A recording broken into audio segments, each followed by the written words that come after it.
Hey everyone, welcome to my channel. My name is Mateo, and what I have here is a 2002 Honda Shadow Sabre.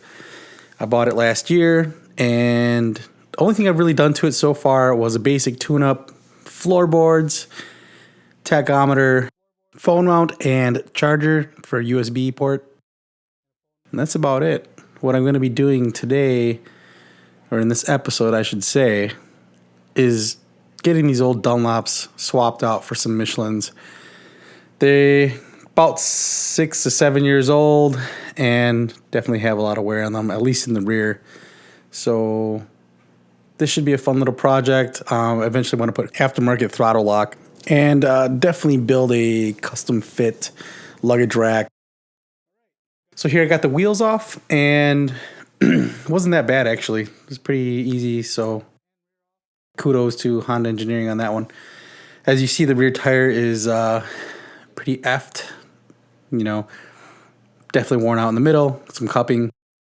Front tire doesn't look too bad on camera, but has a lot of cracking and some uneven wear that's hard to see in the camera angle there. But definitely worth changing out, at least if I'm going to be doing highway speeds. Whoa, that was crazy.